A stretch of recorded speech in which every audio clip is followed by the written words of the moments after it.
Change was made uptown and the big man joined the band. From the coastline to the city, all the little brothers raise their hands. I'm gonna sit back right easy and laugh. Well, the schooner and the big man plus the city is an airplane. 10th Avenue freeze out. 10th Avenue freeze out. 10th Avenue freeze out. 10th Avenue freeze out. Talk about Thelma. Ain't nothing but a Thelma. I'm talking about the Thelma. Ain't nothing but a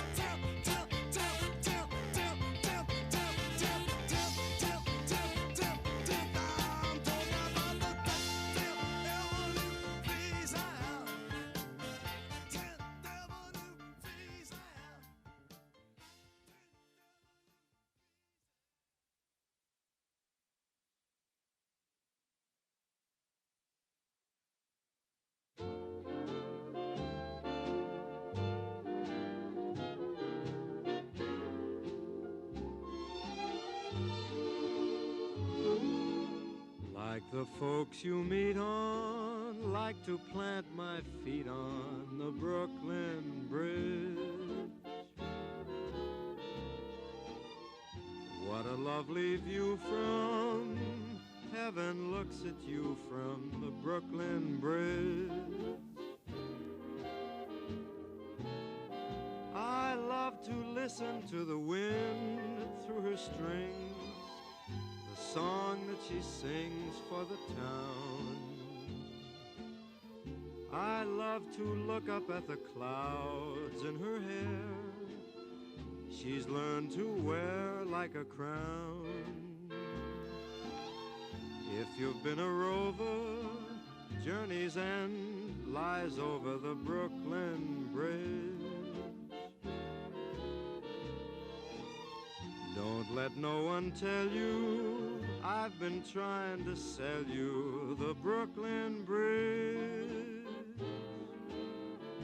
All the folks in Manhattan are sad, 'cause they look at her and wish they had the good old Brooklyn Bridge.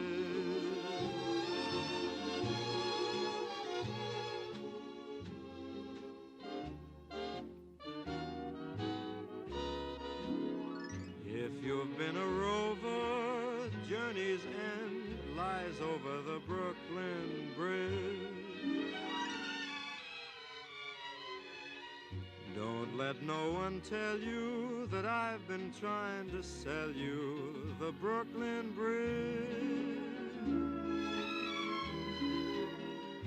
You'll miss her most when you roam, 'cause you'll think of her and think of home, the good old Brooklyn Bridge.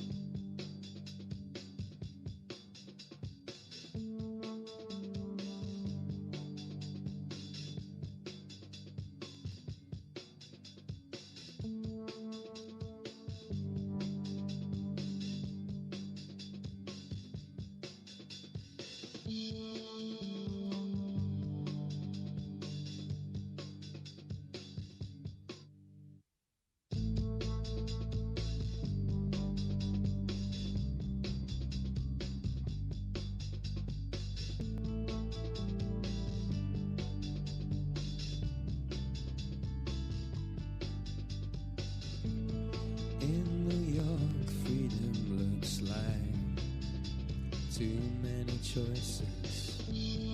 In New York, I found a friend to drown out the other voices.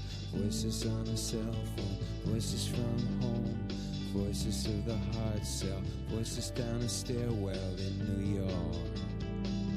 Just got a place in New York. In New York, summers get hot. Well,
I mean, how about the Dallas Cowboys? Like, the Kansas City Chiefs kind of showed us, like, who cares about, defense? We're just going to go outscore you. And the Cowboys are like, we're on board. Like, CeeDee Lamb's on the board. I think he's the best wide receiver in the draft. He falls all the way.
Good morning, everybody.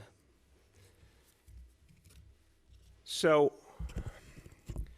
you know, when we started on this road together, none of us asked for it, none of us could have imagined it. But in the beginning, as we were dealing with the coronavirus, there were some phrases that we would hear and some efforts to characterize it and sort of tell us what we were dealing with. And at first, we thought it sounded right. I remember one phrase we heard a number of times was that coronavirus was the great equalizer. And that's because very early on, we saw celebrities getting infected, heads of state, athletes, royalty, literally royalty getting infected by this disease. I remember when all of us, thinking about celebrities, the night people heard that Tom Hanks was infected, it was kind of a shock to people given what he means to so many folks in this country. So in the beginning, we heard about all these very prominent people testing positive, and the story kept getting written as this was something affecting everyone the same, and no one was immune, and no one could hide from it, and it really did seem to be something that affected everyone equally. But beyond the surface, something much more painful was going on. And a larger truth was occurring that wasn't clear at first, but the more facts came in, the more that we got evidence, the more clear it was that this virus, in fact, discriminates. This virus, in fact, seeks out, in particular, those who are most vulnerable. Now, we know about that on a health level alone. We know that folks who are much older, and particularly those with pre-existing conditions, are in the greatest danger, and that's true across every community all over the world. But at the same time, what we've seen here in New York City, and we've seen in many parts of the country, is this virus has a truly disproportionate impact on folks who haven't had as much access to health care, and folks who throughout their lives weren't able to address some of the conditions that afflicted them because they didn't have the money to do it. So it came back once again to economic reality, to the reality of what so many working people have faced, that their health care was determined by the size of their bank account, not by their humanity. Comes back to the painful reality of structural racism, where some people in this country have always known they would have health care available to them, and many have never had a day where they were secure in the health care they could get. So this turns out in practice, in reality, this virus does discriminate because it's particularly good at afflicting those who for so long have been afflicted by so many of society's ills. In a sense, and I always hate to sort of treat the virus like it has human characteristics, but I'm going to do it in this case. In a sense, this virus teamed up with the inequalities that already existed in our society and that we've been fighting here in New York City over these last 6+ years. And it's very painful to see folks who have worked their whole lives so hard to barely get by then have to bear the brunt of this in a way that's overwhelming. And that's what we found for a lot of low-income folks, for a lot of immigrants, a lot of folks in communities of color. This disease has had an overwhelming impact. It's hurt everyone everywhere, but it's been an insurmountable enemy for so many, particularly among our seniors in communities of color. So we have a choice to make at this point. Every city, every state, our nation, all have a choice to make. We can either ignore these disparities, or we can throw up our hands and say, hey, that's just part of life, there's nothing you can do, or we can attack these disparities. We can take them head on. We can fight back when we see something unacceptable and something that doesn't fit our values as New Yorkers. And I think you know where this is going. New Yorkers have a lot of fight in them. It's one of the great things about this city. People don't back down from a fight. People are not intimidated. Well, New Yorkers will fight back against these disparities. We will fight back against these inequalities. We will not accept a status quo that's broken. We didn't accept it before, and now it's been laid bare even more, and it's time to fight with everything we've got.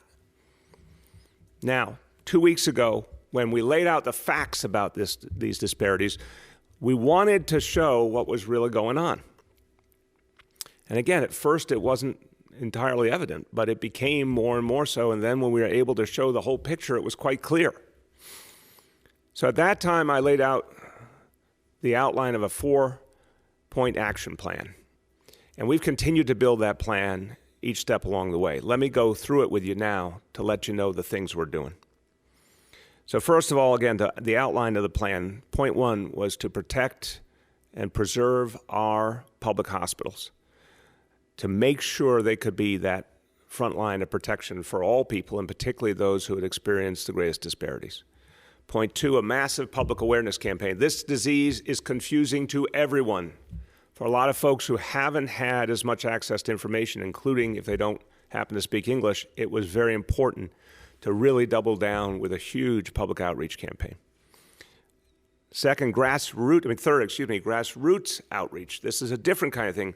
All the media, the digital, that's one thing, but going out into communities and deepening the connection with communities and helping community providers to reach the people they serve more deeply. And then last, phone a clinician, telemedicine, the ability for people to talk to, even if it's not the right time to go to a doctor's office, to talk to a doctor or nurse or trained professional, to get advice and to get guidance whenever, however people need it. This is all about protecting people. This is all about keeping people healthy, but it's about focusing as well on people who need help and oftentimes haven't gotten it in the past. We want to fix that in so many ways right now and make that help, make that healthcare, make that guidance more available than ever. So first with the public hospitals, we've talked a lot about it, but I want to summarize because it's important to realize. When I came into office, the public hospitals were in deep trouble, health and hospitals, on the verge of bankruptcy, and there was talk all the time. Would we have to close public hospitals? Would we literally shut down whole facilities? Would there be layoffs of our healthcare workers? Think about how strange those conversations look in comparison to what we're going through right now. Thank God we didn't do any of those things. And I made clear we would not close public hospitals. We would not lay off doctors and nurses and healthcare workers, and we didn't. In fact, we invested billions to keep our public hospitals going. No one gave me or anyone else in City Hall a memo and said, hey, there's going to be a pandemic in 2020. You should keep your public hospitals going for that reason. We kept them going because it was the right thing to do to help people, anyone, everyone in New York City who needed health care. But thank God that those actions allowed us to fortify our public hospital system in advance of this horrible pandemic. Because right now they have been heroic. And all the folks who work at health and hospitals, thank you. I want to say thank you, and I'll say it a lot of other times. You've been heroic. You've been extraordinary. Some of the most famous instances of heroism in this story over the last 2 months have come from our public hospital system, all our public hospitals. Of course, we all know what's happened at Elmhurst Hospital, but at Lincoln Hospital, at Bellevue, at so many, there has been a heroic fight. And this has been one of the reasons we've been able to hold the line and keep our hospitals going and keep saving lives. So in the midst of this fight, it was clear we had to throw everything we had into supporting all our hospitals, but that our public hospitals were really the front line of the front line. So we added thousands more personnel. We hired nurses and other medical personnel, not only from around New York City and this area, but from all over the country to come in and help out our public hospitals. We worked with the federal government to bring in hundreds of military medical personnel who have been outstanding and have done so much to help us through this crisis. Those PPEs we always talk about, personal protective equipment, we've sent hundreds of thousands of masks, gloves, face shields, you name it, constantly into our public hospitals and all our hospitals. We've been building our own, as we've talked about this week, literally for the first time in New York City, face shields, surgical gowns, ventilators, all these things, the bridge ventilators we talked about earlier in the week, all of these things being made to protect our ability to provide health care. That was what we had to do just to get to the point that we knew that our hospital system would hold and that we could fight back this disease. But now we're going on the offensive with the community testing sites also run by our public hospital system, by Health and Hospitals. 5 sites already open around the 5 boroughs, and now adding additional Health and Hospitals testing sites today, adding at the Health and Hospitals facilities, adding 3 more next week at NYCHA buildings, public housing buildings run by Health and Hospitals. We also have, it's important to note, another part of the community-based testing working with Local 1199, SEIU, the Healthcare Workers Union, and One Medical, a private provider. Those are open as well. These grassroots testing facilities, all focused on the hardest hit neighborhoods, combined will be able to do about 10,000 tests per week to begin. That number will keep going up as we get more capacity. So that is about what we've done to strengthen public health care, the first rung of this effort to fight back disparities. Now, the second is the public awareness campaign. So I've been over some of this before, but I want to add, back in mid-March, we ran the first big campaign, $8 million, focused on television, print, digital, 15 languages. But we then found that we needed to do even more to reach the communities that needed more information, that weren't always getting it because of language barriers and economic realities. We had to get more and more information out there. And so we have now initiated a $10 million public awareness campaign, advertisements specifically aimed at the hardest hit communities. And we're hoping that more and more people, of course, so many people at home, that this will really reach people and saturate and get them all the information that will give them a sense of what to do, but also where to turn for help. TV, radio, digital, again, 15 languages, focus on 88 particularly critical zip codes where we've seen the greatest challenges. An additional piece, direct mail. This is being done on a massive scale. We want to send to people, and it's another way to make sure the information is getting through. And direct mail gives people another option, another way to receive information, for some people better than through TV or other advertising. We will be sending out mailers next week to 3.4 million homes here in our city. They will be in English, Spanish, and Chinese. So the third part of our initiative is the grassroots outreach, the things, the sort of human element that media campaigns cannot achieve. And what it means is to reach people in every conceivable way, and particularly from voices that they trust and know. Now, it begins with using everything we can to just start to get the word out. So we've done bilingual robocalls to 1.1 million New Yorkers, again, getting the basic information out and helping people know where to turn. And we've used all of the city's social media to reach people in 24 languages. And that has a reach, obviously, of hundreds of thousands of people to begin. We need to do more now. So some of the things we're doing, particularly to bring into play voices that communities know and trust, 4 teletown halls with faith leaders.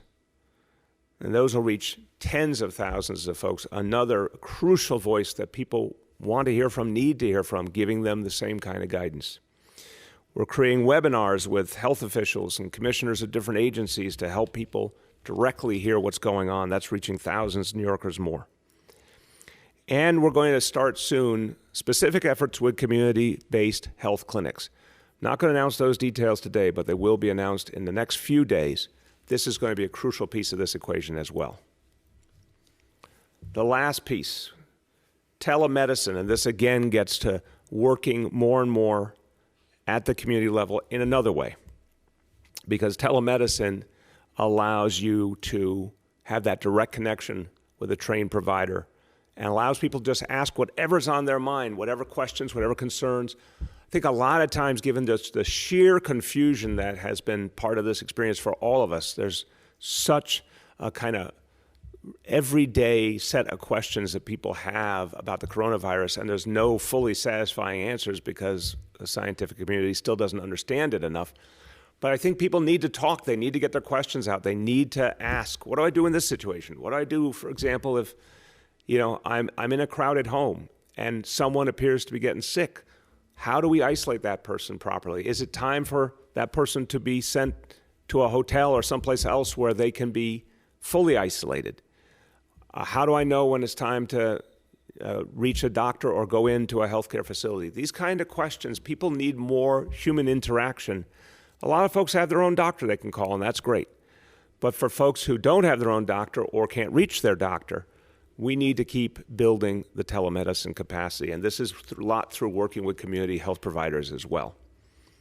A lot of smaller community-based health practices, again, have tremendous trust from the people they serve, but they don't necessarily have experience dealing with telemedicine. So we're working with 1,000 small community-based health providers to help them determine what's the best way to reconnect more deeply with those they serve. Now, for 250 of them, they've signed up immediately to get trained in telemedicine to make this much more of what they do. We're going to help them quickly get fully involved with telemedicine, particularly for their patients who have chronic conditions. Other small providers need other types of support. Whatever they need, we're going to give it to them because we know they're having that kind of frontline direct relationship with people who need help. Now, we have more that will be coming out soon on telemedicine because this is going to be a much bigger effort. And again, in the next few days, we'll have additional announcements.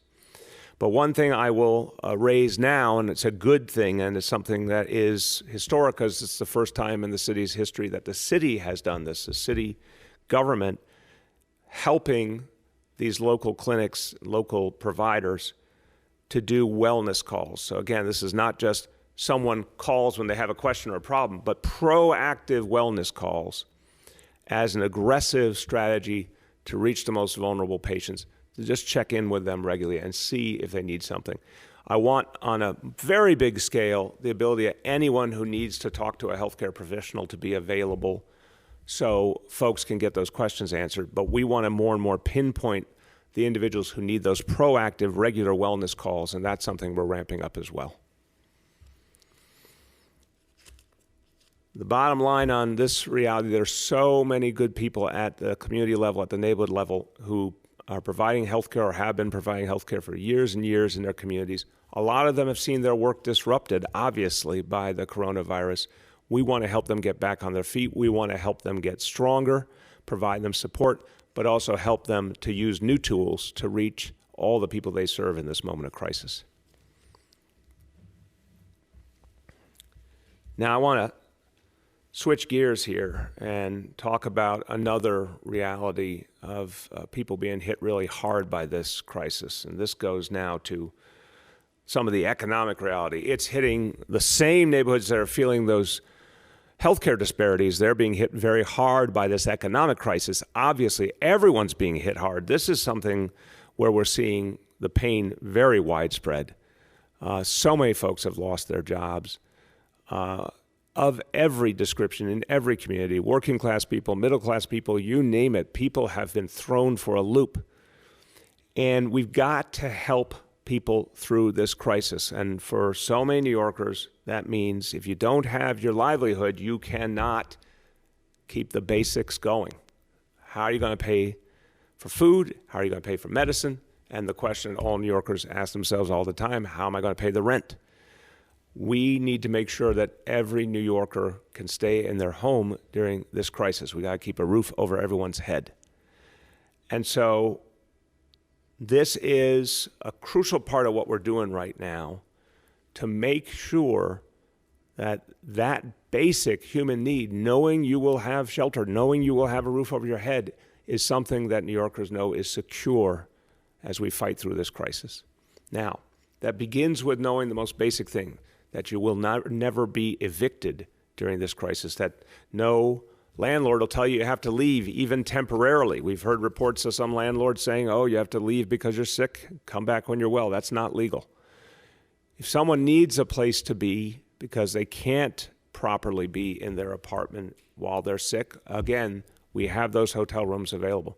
But that's a decision for doctors to make, not for landlords to make. So anyone who's experiencing a problem with a landlord can call 311, get our tenant hotline. You'll get free support. Everything we provide is free, of course.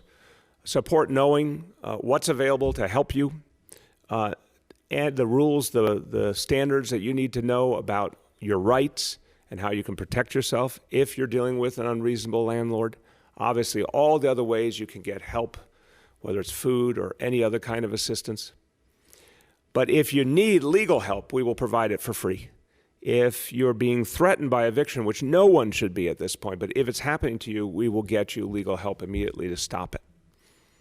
And that is regardless of who you are. It doesn't matter what neighborhood you're in, what your income is, what your immigration status is. Anyone threatened with eviction at this moment, the city of New York will step in and we will stop that eviction.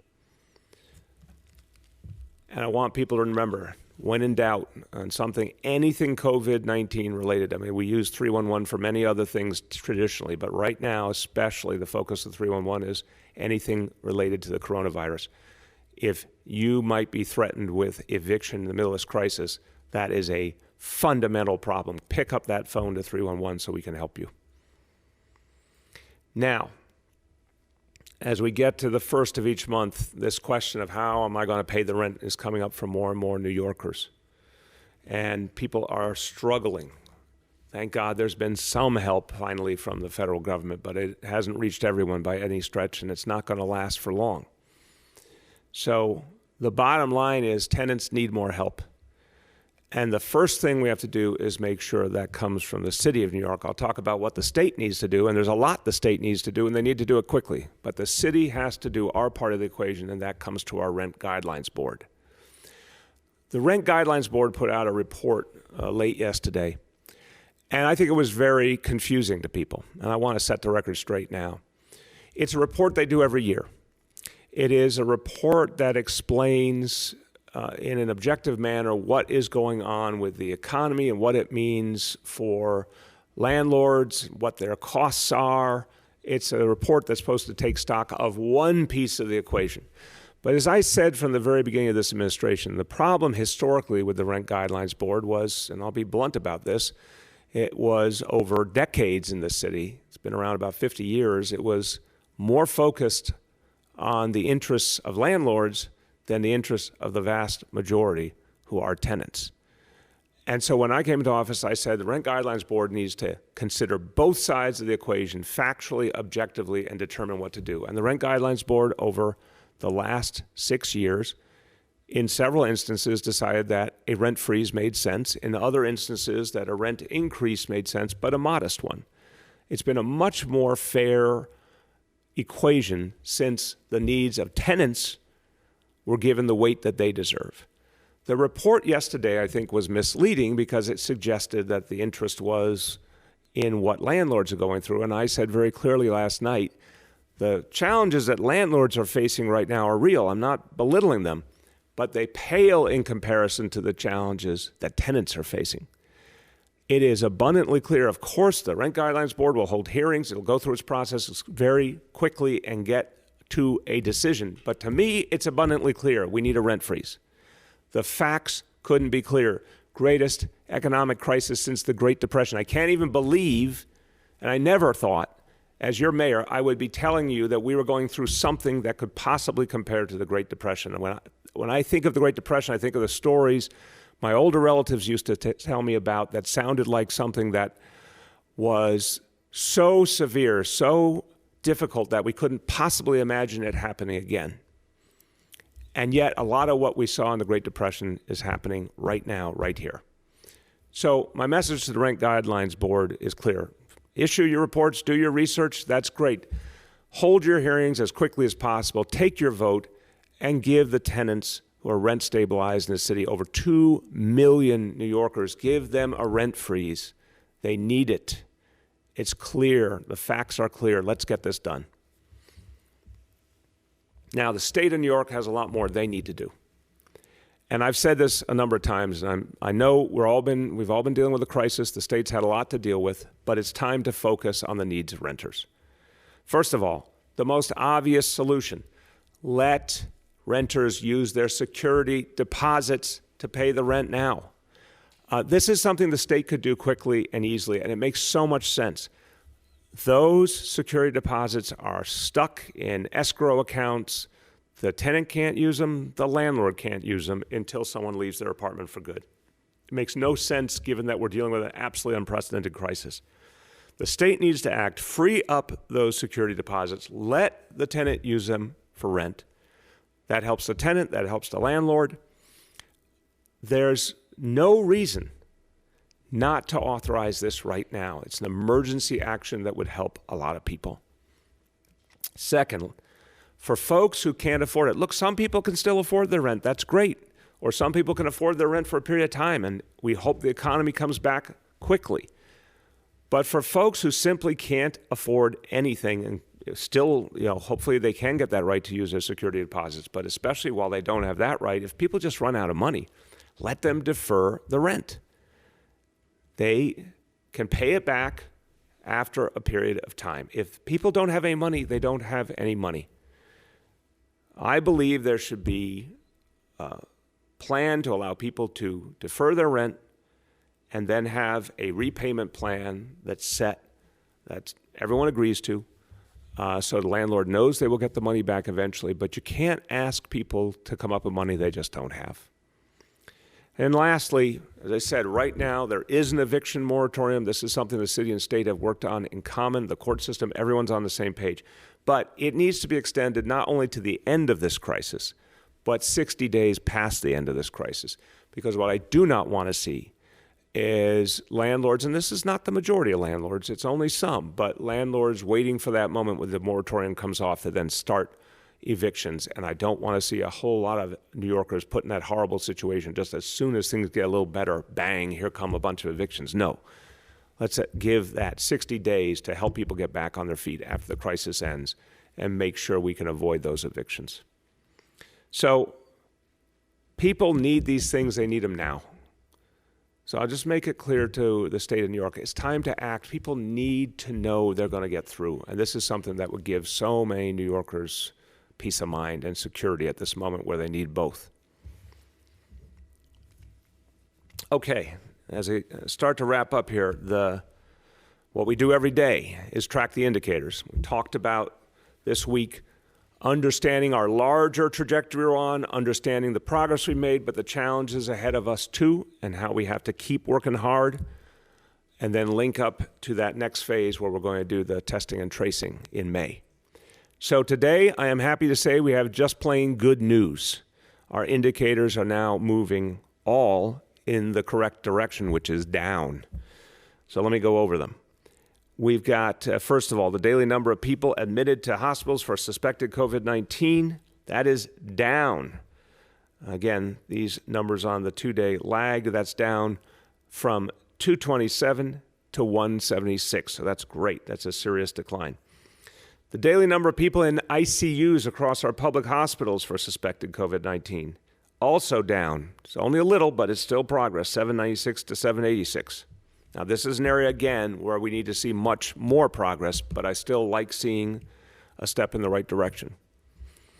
The percentage of people tested positive for COVID-19 citywide down from 32% to 30%.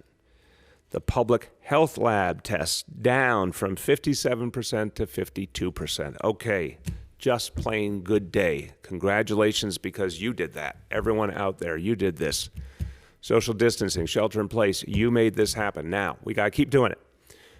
The plan that we stated from the beginning, do this, all indicators down. We need to do that for 10 days to 2 weeks, and that's when we can actually start to talk about how to begin loosening up some of these restrictions and taking a step towards normalcy. And again, that handoff to the massive test and trace effort. Good day. Keep working hard. Let's get some more just like this day. So as I close, and I'll say a few words in Spanish, as always, look, I want to just note, I talked to you honestly about these disparities we're facing in the city. And again, it's something we've talked about for a long time, but we're seeing it in a new, even sharper light, and it's even more unacceptable when you see the human toll, what's happened here. The important thing as we prepare for this next phase of the life of our city, as we prepare the long road back, but it will be a clear and strong effort to come back too, because that's what we do in New York City. We can never look away from these disparities. We're going to stare them in the face and beat them back. I think the important thing is that blunt honesty about what we have continued to learn and why it just does not fit with what we believe in here in the city and how we have to fight it every day, and we can and we will. We'll do that together. Fighting these disparities makes us all stronger. Fighting these disparities fits what we believe in as New Yorkers.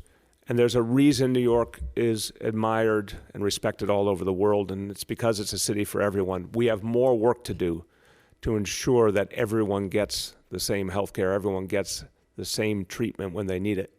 And that's what we're going to focus on as a big piece of our recovery ahead. A few words in Spanish. El coronavirus no afecta a todos de igual manera. Está afectando más a comunidades vulnerables. No vamos a aceptar eso. Vamos a combatir a este virus para proteger a nuestra gente. Le vamos a dar a cada neoyorquino toda la información y ayuda que necesite para vencer a este virus. Juntos. With that, we will turn to our colleagues in the media. And as I always like to say, please remind me or allow me to know both the name and the outlet of the person asking the question. Hi, all. Just a reminder that we have Commissioner Barbeau and Commissioner Mustofi from the Mayor's Office of Immigrant Affairs on the phone. With that, I will start with Lisa from NBC News Radio. Good morning, Mr. Mayor. I interviewed your son, Dante, a few months ago. He sounded great. And I wanted to know how your family is doing through all this. It's been a tough time for everyone. Lisa, thank you. I appreciate that. Well, first of all, I want to say it's been a tough time for all New Yorkers. We're all experiencing the same really challenging reality of feeling cooped up and feeling like we can't live our normal lives and that frustration. But I also admire how people have just shown a lot of toughness and resiliency through it. I can say for my family,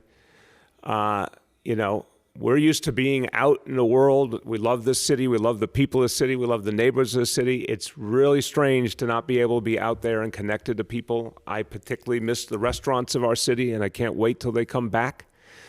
But thank God, my family, everyone's healthy. Everyone's well. We try and stay really connected despite all this. I will say Dante's going stir crazy. I don't think that's surprising for a 22-year-old. But he's connecting with his friends all over a lot and finding a way to, make sense of it all. But I think in many ways, I'm frustrated. We're all frustrated. I think it's particularly tough for younger folks. I think, he's someone who just loves being out and around this city and has so many friends and loves to go out. And it's really strange that the only connection you can have to your friends is online, and I think it's been a little challenge for him, but he's finding his way through. But I appreciate the question, and Lisa, I hope you and your family are doing well and are finding a way to make sense of this, and most importantly are staying healthy. Next we have Erin from Politico. Hi, Mr. Mayor. I wanted to follow up on the lawsuit brought by the Corrections Union, which I think you addressed on Twitter last night, and you said that the 24-hour shifts were going to end. I'm hoping you can speak to, if you've looked into it all, how that happened, and have they already ended, or when are they going to end? And then also the other concern that was raised in the lawsuit was about going back to work without being confirmed to be negative for coronavirus. Is the city going to do anything about that aspect of it? Okay, thank you for the question, Erin.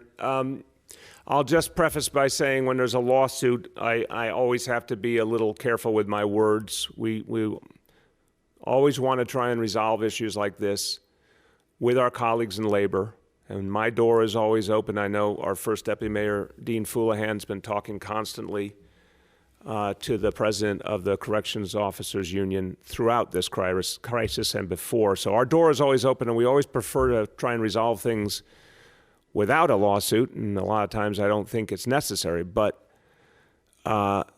given that there is a lawsuit, I'll be a little careful. The first part, though, I can say very bluntly, there never should have been 24-hour shifts. It really was just a horrible mistake. People, our officers, their supervisors are going through so much. They've got a tough job already.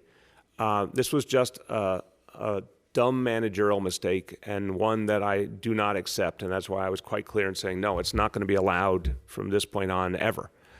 The reality is that, look, in the first weeks of this crisis, I think everyone was trying to figure out how to manage. Workforces all over the city were depleted. I get that that was a real challenge. I don't belittle that for a moment. But there's always an option, unless there's literally no one else available. 24-hour shift just doesn't make sense. And my strong impression was there were other options here, and that's what I want to see happen, that we not do that again. On the testing, look, we've had a pretty clear standard across all of our first responder agencies and public safety agencies and public health care. There's a pretty clear standard of how people who are coming back off the disease, what those indicators are. Dr. Barbeau has spoken to it many times. The test is not the only way to know if someone's well enough to come back. So we're going to stick with the standard that we've been using. When we go forward into the test and trace phase, of course, there'll be so much more testing around in general that will be a different reality. But this situation we're in now, the fact is the standard has been applied, consistently, as to the best of my understanding. So that's all I'll say about it right now. Next, we have Melissa from News 4 New York. Hi, good morning, Mr. Mayor. How are you? Good, Melissa. How you been? Okay, thank you.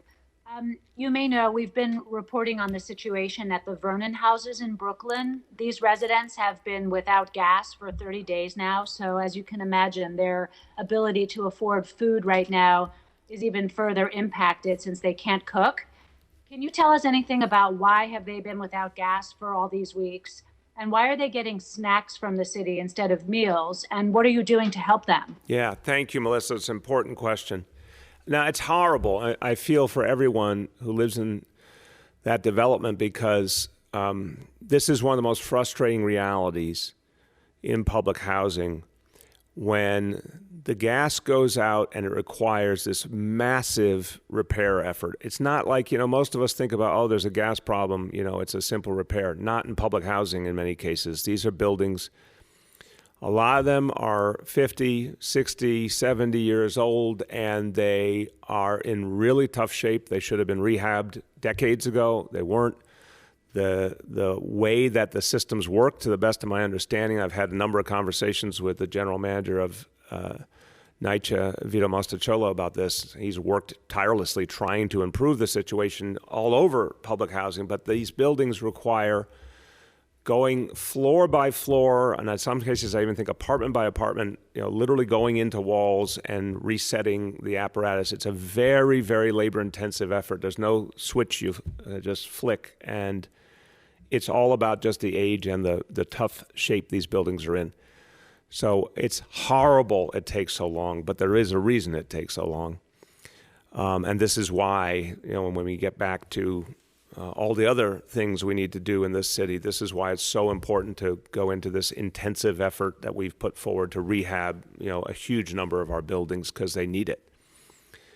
The food that's been provided, I understand from our food czar, Catherine Garcia, that it's been more than just snacks, to say the least, but that we want to increase or improve the variety of the food that's being provided.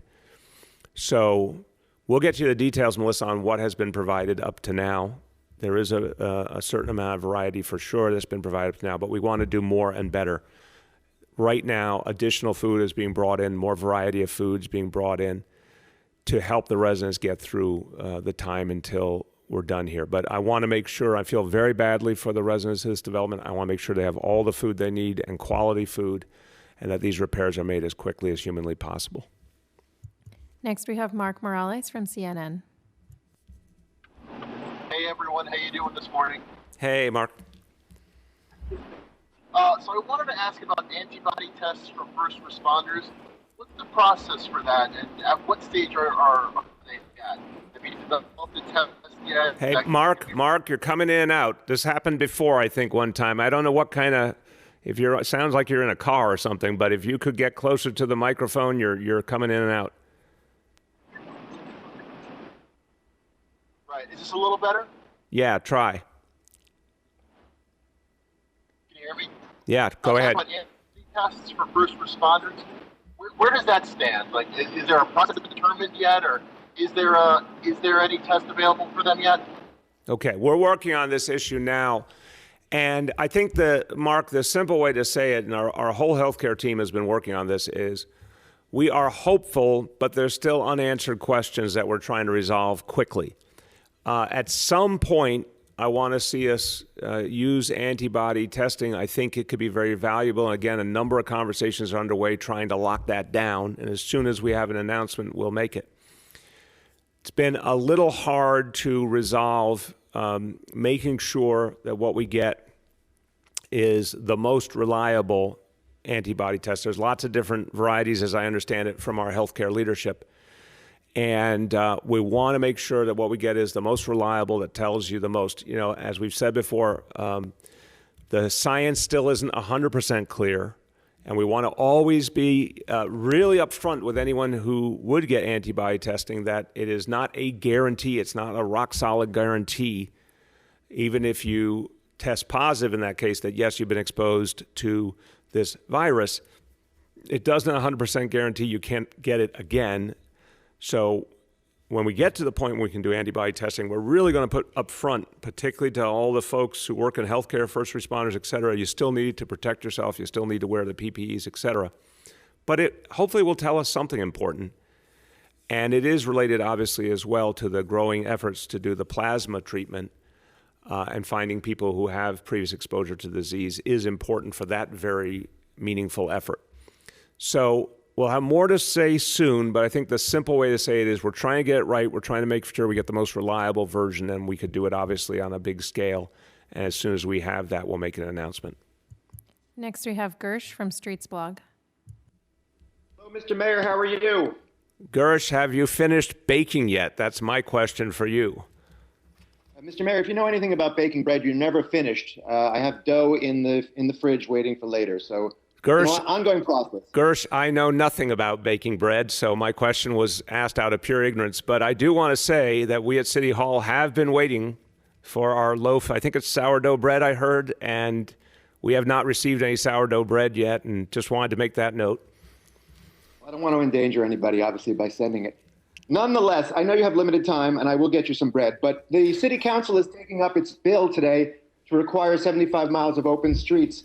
I'm wondering two things. Could you give us a preview of what you want your transportation commissioner to say in her testimony? And then given that we have Dr. Barbeau here, perhaps I could get her to reflect on the health benefits, because this is not just a transportation initiative, it's a health initiative.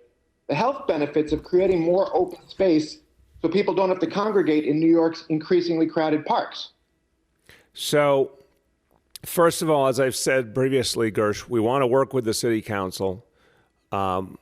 They're trying to figure out ways to address the problem. We are too, and we want to work with them. And I'll be speaking to Speaker Johnson about it.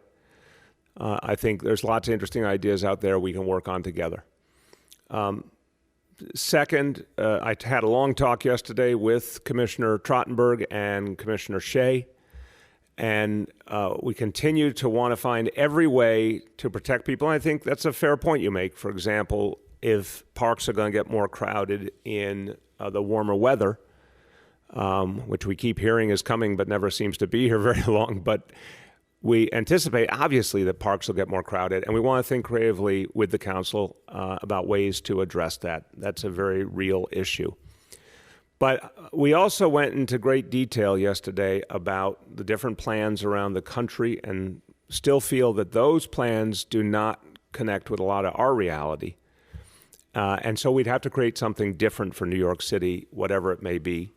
And there still, again, is the problem, and Commissioner Shea, obviously has given us some good news that the number of officers coming back has increased, but he's still far below the amount of personnel he normally has for regular, everyday patrolling of New York City and helping people in New York City, let alone for the new demands because of social distancing. So we've got a lot of pieces we have to work through here. I want the commissioner, as always, to say what she knows and what she's seeing. And I think she'll say that, there are worthy issues to look at here, but there are very real safety concerns on the other side of the equation if there's not enforcement.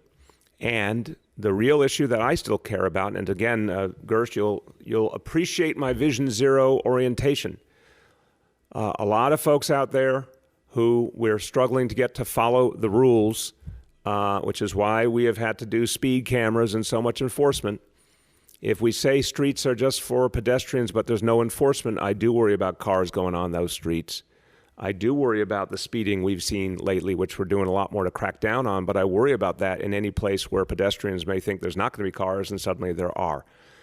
That doesn't mean we can't find solutions, but that's something that Commissioner Trottenberg, Commissioner Shea, and I talked about. That's a real worry we have. So when you talk about health, and I'll welcome any comment that Dr. Barbeau has, I think because I believe so deeply in Vision Zero, I'd say Vision Zero is public health to the maximum. It's preserving people from their lives, their safety from being hit by cars and trucks.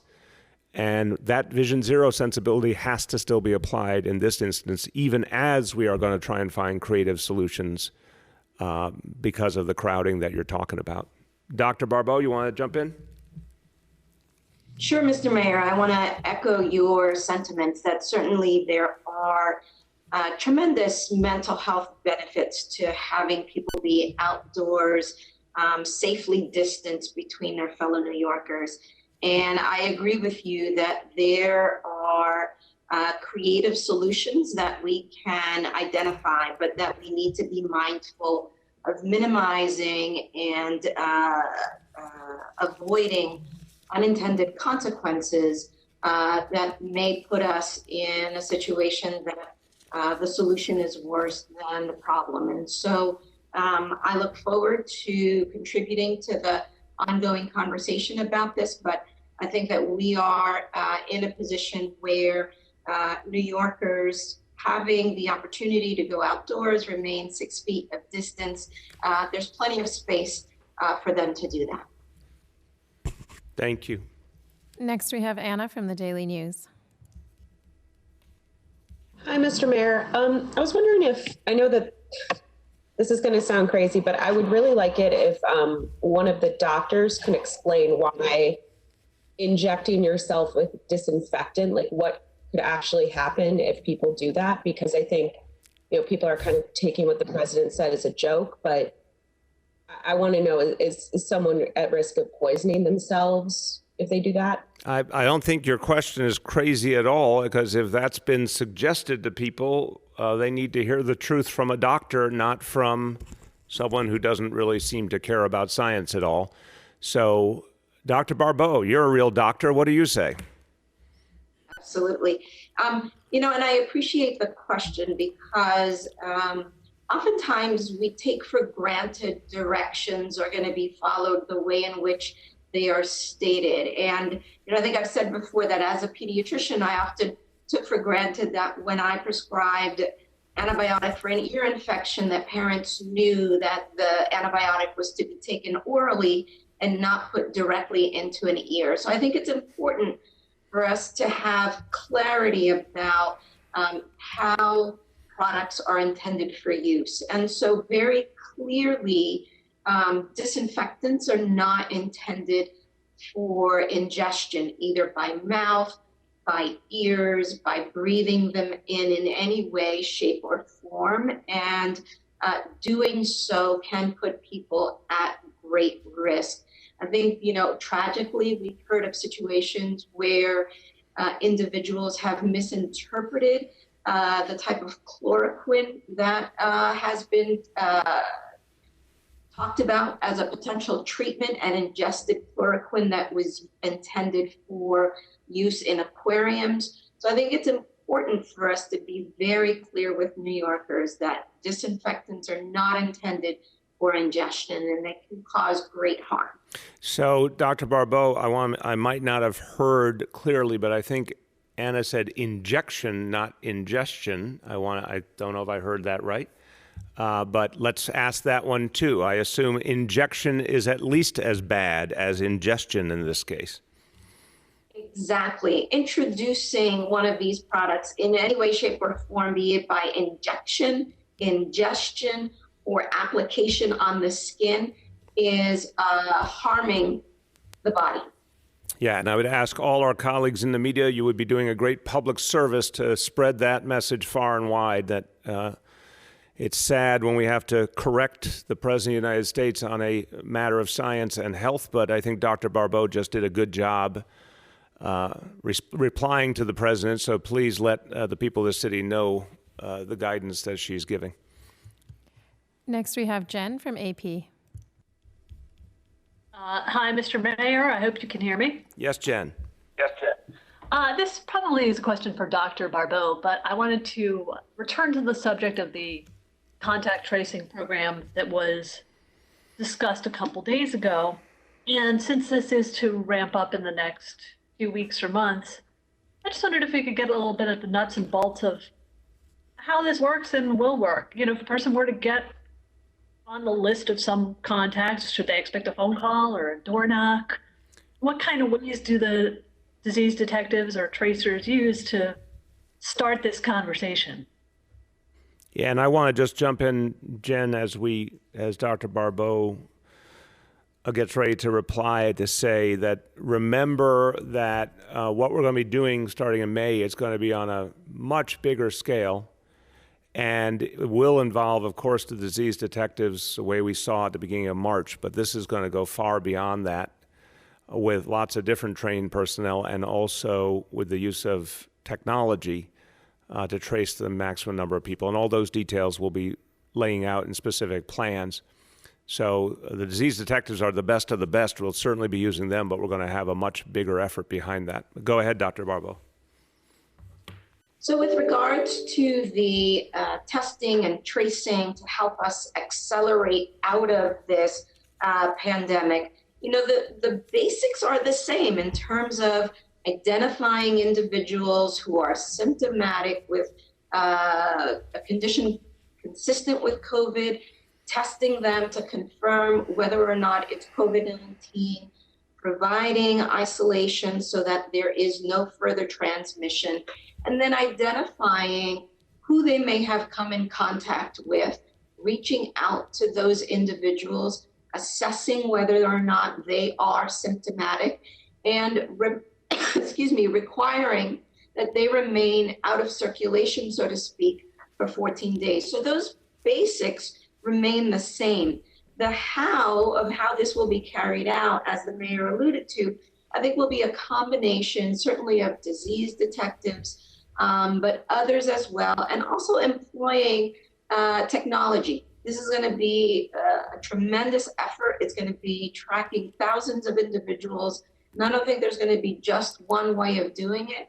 And then the other thing that I will add to this is that while this is going on, we will still need New Yorkers to remain indoors as much as possible, to continue using face coverings and to continuing to limit their exposure to others and remaining with that 6-foot distance. Next, we have Henry from Bloomberg. Mr. Mayor, my question has to do with the antibody testing that was conducted by the state.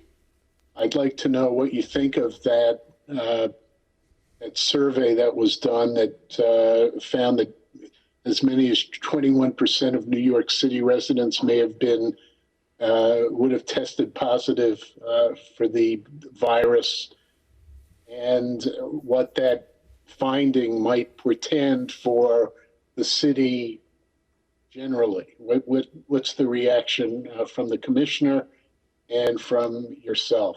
Thank you, Henry. It's a good question. And look, It's obviously, the commissioner will speak more scientifically. What I'd say is I welcome any and all information we can get. It's a relatively small sample, obviously, but it is interesting that it kind of directionally points where we've been thinking and seeing as well. You know, Commissioner Barbeau said a day or two ago that she thought at least 1 million New Yorkers had been infected in the whole course of this, including the time when we didn't even know it was here yet. I think that number makes a lot of sense, that it's been at least that. And so, you know, that's not profoundly different than that 21% number. I think we're somewhere in that kind of ballpark, 15 to 20%, something like that of the population, I think is what we're thinking too right now. But we don't know for sure. And that is just one measure. But again, we welcome them all. I think the important thing is to recognize that, you know, we have been preparing on the assumption that over half of New Yorkers would be infected during the life of this disease in this immediate period of these next months. I'd love it if it turned out to be a lower number, but we've been preparing for that eventuality. That was why we did everything we did with the hospitals, to prepare them for a very big onslaught. That's why we still have a lot of that capacity in reserve, no matter what. I'm hoping and praying we never see a resurgence, and I'm hoping and praying that we see a steady deceleration and then that handoff to the test and trace initiative that drives it down even further. I would love nothing more than we found that many fewer New Yorkers were infected than were projected. But for planning and preparing and keeping people safe, we have prepared as if it will be a very high number and a longer play out. We'll be ready no matter what is thrown at us, we will be ready. Dr. Barbeau. So to add to what the mayor said, I think from the beginning, you know, we've been clear that every day we learn more and more about this virus, not only from the public health perspective, but also from the clinical perspective. And while we have focused quite a bit on the more severe components of COVID-19, I think it's worthwhile focusing on the less severe, because this then speaks to the number of New Yorkers who may have been infected with COVID-19 and didn't realize it because their symptoms were so mild. I think we're learning now from our clinical partners that, for example, individuals who may have thought that they had allergies at the beginning of the spring may have actually had a very mild course of COVID-19.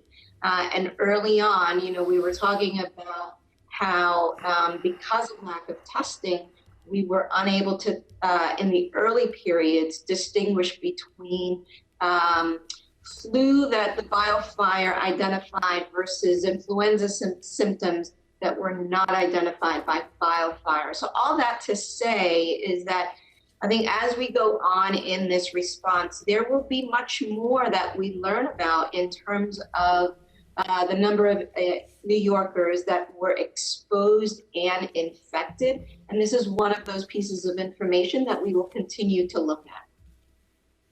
Next, we have Jeff Mays from the New York Times. Hey, good morning, Mr. Mayor. I had a quick question about the disparities you addressed at the start of the news conference.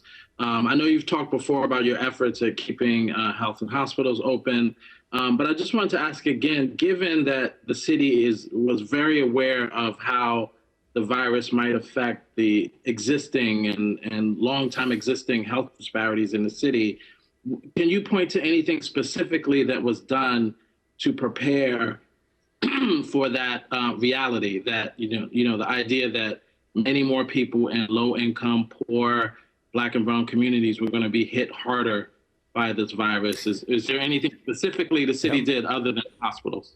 Yeah, Jeff, I think you and I have had this conversation a couple of times, so I want to try one more time, and if it doesn't work out, I'll just declare détente here. You either have to understand and believe the basic theory of the case or you cannot. That's fine. But the whole point is this was a very rapid evolution, and it was all about protecting the hospitals and the healthcare workers. And that is, in fact, about addressing the disparities. We understood from the beginning that those public hospitals were going to bear the brunt. And so it was not just about what we did years ago with billions of dollars then, it's everything we threw in from the beginning to fortify the public hospitals in the here and now. The PPEs, the additional staffing, everything, the appeals I made to Washington for the military medical personnel were all for our public hospitals, therefore all to address the healthcare disparities. We did not know until the evidence came out the extent to which the disparities were playing out with this disease. But we knew from the beginning that people in lower income communities in particular and folks who had had less health care were going to be vulnerable. So we overcompensated in the sense of putting a huge amount of effort into strengthening and backing up the public hospitals and the healthcare workers who do this work, who also overwhelmingly or largely come from those same communities. That was the game plan because the projections we had suggested that we were going to have a massive upsurge in just a few weeks that was going to put into doubt whether all of our hospitals could hold the line and save everyone who could be saved, particularly the public hospitals. And Elmhurst obviously became the powerful, the painful example, but also powerful example, given the heroism of everyone at Elmhurst, of how that became very real very quickly. So that was the strategy. The strategy was hospital-centric because of reality. The personnel needed, the PPEs needed, the equipment needed. If we didn't throw everything into the hospitals, we would not have been able to make it through, even with what we experienced, let alone the projections, as you remember, Sunday, April 5th, that were supposed to go up much higher that following week. So we threw everything into the breach. The other piece is the public information. The original $8 million ad campaign, again, multiple languages. There were many, many efforts like that to reach into immigrant communities, to reach folks who didn't speak English, to try and make them aware quickly of what was going on and that there would be help available. The things we're doing now, like the community-based testing, we could not do then because we did not have the available personnel or PPEs or even for quite a while the test kits. So it was about applying everything we had to the place where it would do the most good, and at the same time we knew that would help the most vulnerable people. And then as soon as we started to come out of that phase, that phase of ever-increasing numbers and started to see some level off, we switched, especially on the strength of that data, we switched to more of a community-focused approach, sending out now more and more testing and the other elements that I've discussed today. Next, we have Julia from the Post. Hey, good morning, Mr. Mayor. I had two questions for you. One, we heard yesterday that kosher meals ran out very early, the first day, that the program was rolled out. We also heard that seniors are still having trouble getting meals. We just heard from Melissa about the issues with meals for NYCHA residents. So clearly the meals program has been plagued with problems. I'm wondering what you're going to do to address specifically the issue of kosher meals, and that if you're thinking about any kind of overhaul of the program or leadership change. Well, Julia, I think I'd like to know more when you say you've heard problems. We've had some of your colleagues have raised very specific problems, which I've expressed my appreciation for, and then one by one those problems have been fixed. We had the problem at Independence Plaza, that was fixed. We had the problem with 311, that got fixed. There's always more to do given the sheer volume that 311 is experiencing. But I just disagree with your thesis that there's a bigger problem. What I'm seeing is some individual things that need to be improved upon for sure. But this is a program that's providing 10 million meals in April and is slated to provide 15 million in May. And from everything I can see, it's working. When we find a problem, we address it. If there's something more widespread, I want to know about it. So I'm not saying it negatively to you. I'm saying if you've got more evidence, give it to me. The NYCHA development in question, that's a very specific problem related to the gas outage. That is not a larger problem everywhere. That's that particular development's challenge, and we have been providing food, and I want to provide more and better food to that development. I want to see that done better. The kosher food issue, that's what I've heard too, that they ran out. in one or more sites. That's very, we don't want that to happen. We need that not to happen. What they're going to do from now on is stock up more on those sites. That's something we can absolutely do and absolutely fix. But if there are more examples of seniors who can't get food, give them to me. I want to know them. I want to fix it. And if we find a more structural problem, of course I will address it very, very aggressively.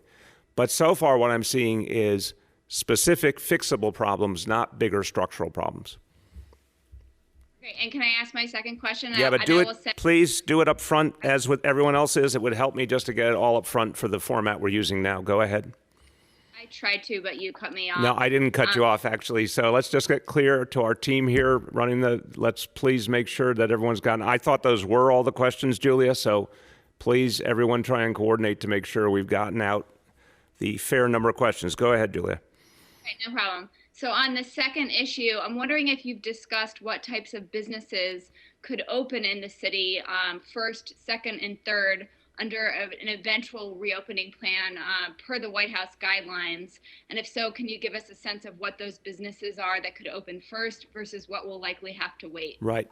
We have started for sure that discussion, and we're going to be laying out more and more plans related to restart. And what I'd say is, I think a good guidepost to begin, this is not a formal plan I'm offering here, it's just initial thinking that we have that does reflect a lot of what we've seen around the world that works.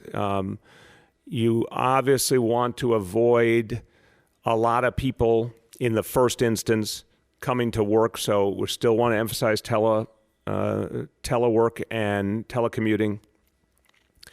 We want to make sure that where people do come back to work, there's the ability to socially distance.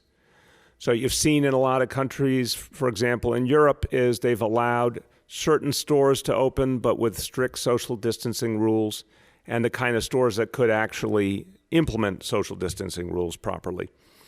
So I think it's going to be a sort of a careful, steady approach. But that's something we're going to start to lay out in detail. We're clearly not there yet. I mean, today was a good day with our indicators.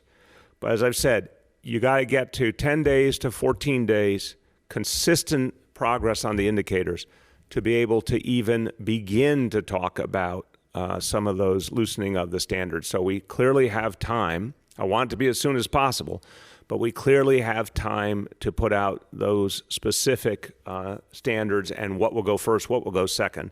And that will be something we'll speak about in the coming days. Last two for today.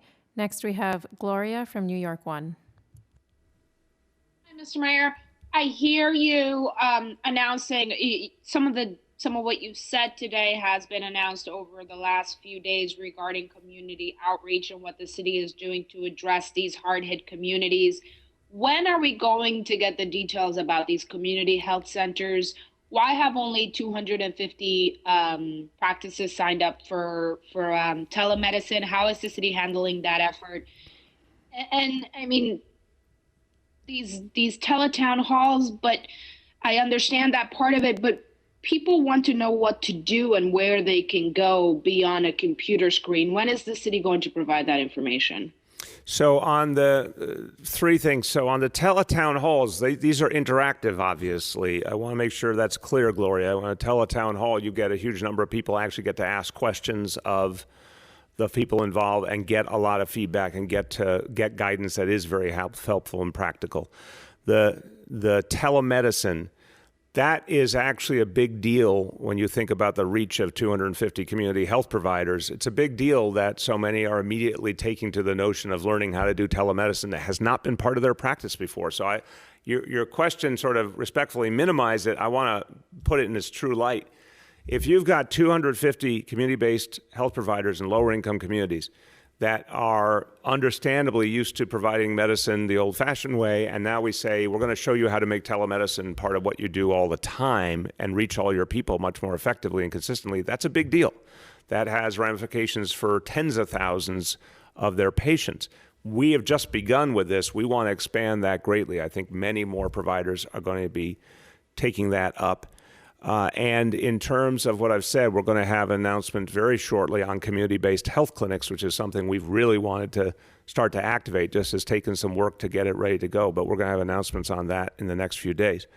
On the community-based testing centers, we're going to start reporting regularly on the numbers there and the people that are testing. That's going to keep growing. Again, it's a brand new initiative. I think everyone has to understand in a crisis atmosphere, we're putting things in play that have not been there before. We expect them to get up and running quickly. We expect to have real numbers quickly. But what happens in the first week or the second week is very different from what you can do once you really get ramped up. So all of that is going to be moving intensely, and we will give you the metrics on that regularly. Last question for today. We have Deborah Lee from the Manhattan Times Bronx Free Press. Hey, good morning, everyone. How are you? Hey, how you doing, Deborah Lee?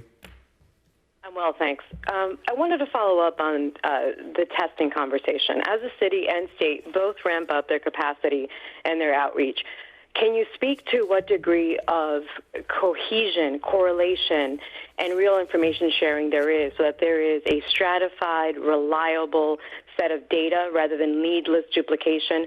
We've been out to some of the community sites, including Morrisania, and we understand that there's a limit to the tests that can be administered on a daily basis and that that's being increased as well.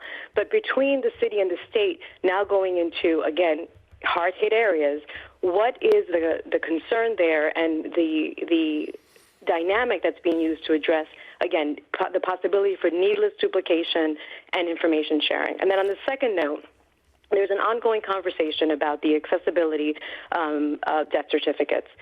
People are still reporting that they're having a very hard time. A month later, we have an example of a transit worker in the Bronx, Caridad Santiago, whose family is still seeking out real information and getting some, just not getting the things that they need to be able to have this done a month later.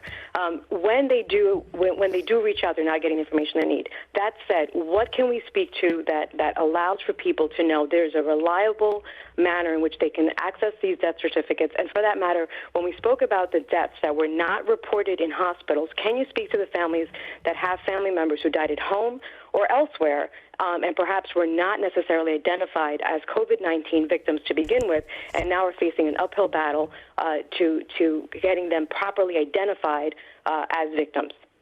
Thank you, Deborah Lee. Very important questions. Let me speak to this second part, and we'll bring in Dr. Barbeau as well, and then I'll double back to the testing question quickly. Look, it's very painful for a family that's already gone through so much, that's lost a loved one, to then be fighting for a death certificate. It's just unacceptable. I understand everybody was thrown back on their heels in the first weeks of this crisis. It's a pandemic. We've never seen anything like it in a century in this city.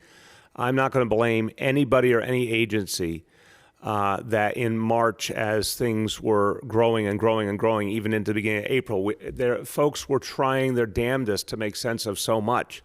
And in so many cases, the part of the equation that got toughest was the things that we're used to in terms of just information being accurate and being kept, compared to all the efforts that were being made to save lives and struggle through to protect our healthcare workers and the work they were doing, et cetera. But even with that understanding in place, Deborah Lee, it's not acceptable that any family has gone through that painful effort of just trying to get the truth and get the facts and get the certificates they need. I don't accept that. We need that fixed. I've certainly said both to and given this direction to the Office of the Medical Examiner and Department of Health, whatever they need in the way of resources, we will give them to get all these death certificates up to date and get them to the families that need them. And if they can reach back and understand in a case that wasn't clearly COVID-19 originally, if there's any way to get the full truth, they should. Some cases they can, some cases they can't, but we've just got to give the families closure and support. So I know real efforts are being made to fix that. Dr. Barbeau, you pick up from there, and then I'll come back to finish. Absolutely. And I want to start off by saying that we are committed to ensuring that every person who dies from COVID-19 gets counted. And few weeks ago, we started reporting on deaths that were labeled probable COVID-19. Now, it took a while for that to happen because of two things. One is we were waiting for the federal government and the oversight body to finalize the definitions of what it meant to be COVID-19. Additionally, we, along with the OCME, were doing trainings of hospitals, of funeral directors to make sure that anyone who was registering a death was prompted to think about, could this be a COVID-19 death? And then lastly, we were then also ensuring that all of the death certificates were being registered electronically. And that took us longer than we would have wanted to get the last remaining funeral homes to register those deaths electronically. Additionally, we've put more staff to ensure that we process death certificates in a more prompt way. And I couldn't agree more with the mayor that it's unacceptable that we have a family who's waited that long to get a death certificate. And I would love to receive that information. We'll follow up right away and we'll look at the systems issues that need to be retweaked to make sure that nobody has to wait that long. Because again, we're committed to transparency and accounting for all of the New Yorkers that have been taken by this vicious virus. Yeah, and let me just pick up on that. And Oxiris, I'm going to ask you a question as I do this. But first to say, Deborah Lee and anybody in the media, if you know of a family that is still struggling to get a death certificate, please let your colleagues here at City Hall know so we can let Dr. Barbeau and her team know and get that fixed. It's just not acceptable that families are struggling. If we know of individual cases of that, we got to fix it. Dr. Barbeau, can you speak now, because thank God we are in a deceleration of this disease and we're able to finally make a little more sense of things here. Can you speak to how quickly families can expect to get these certificates going forward and finishing whatever painful backlog there is? Generally, the turnaround time depends on the funeral directors, but from our end, generally within 24 to 48 hours, they should be able to get those death certificates. Okay, so we will press to the extent there is an issue with funeral homes. I commit certainly that we're going to press them, that they have to do their piece of the equation so we can make families have some closure and give them support. And if there's problems with funeral homes too, I want to hear about it so we can deal with it. To the other question to conclude, Deborah, so right now I'd say everything that the city and state are doing is complementary in terms of community-based testing, because we obviously are trying to work for the day when we can have, close to ubiquitous testing. So the state is doing certain things, we're doing certain things. Obviously, every single person, particularly in the targeted areas that have borne the brunt, every additional person who gets tested, that's a good thing. Our focus has been on folks who have those pre-existing conditions and older folks. But, all testing that continues to build out in communities that need it the most is a good thing. So there's no duplication that I know of. The question going forward, info sharing, as you said, are we going to all figure out together where we're going? Of course, this is something we work on all the time with the state. We have a responsibility to people of the city, and we're going to do everything that we need to do to protect New Yorkers, but we're always working with the state. We share information all the time. We're convinced the way to get through this is with a very, very aggressive test and trace program, and that's what we're building right now. And again, it'll be bigger than anything we've ever seen previously. But that's how we think we push back this disease and really get to that phase of low-level transmission we all want to get to. Let me conclude and just finishing on this question of disparity. I think the important thing going forward is to be blunt about it, to be honest about it. And New Yorkers, I've found over many, many years, New Yorkers prefer real talk. They want us to lay the facts out and be honest about realities, even if they're not pleasant, anything we want to see in any society. This is what we know now. We know how badly these disparities played out with this disease. It's another clear signal that we have to do things very differently. Now, where we were before this disease, with our guaranteed health care plan, with New York NYC Care. These are the kind of steps that actually I think are foundational to making the changes we need to address fundamental healthcare disparities, and obviously continuing to support our public hospitals on a really profound level going forward. But to make all the changes we have to make on healthcare, we're going to have a real conversation about a lot of other things, about income and affordable housing and a whole lot of other things. All the structural problems, the structural racism, the fundamental problems that have held people back for a long time. And what I pledge is that I'm going to be blunt about it. I think that's what New Yorkers want and need. And if we're going to do better when we come back, it will require us to be really clear about shining a light on what we've just lived through and how it cannot happen again. With that, everyone, we're going to keep fighting. And everyone, you're doing a great job fighting through this. Keep going. Today was a good day on our indicators. I'll talk to you again on Sunday, and let's hope we've got more good news by then. But keep doing what you're doing. Thank you very, very much.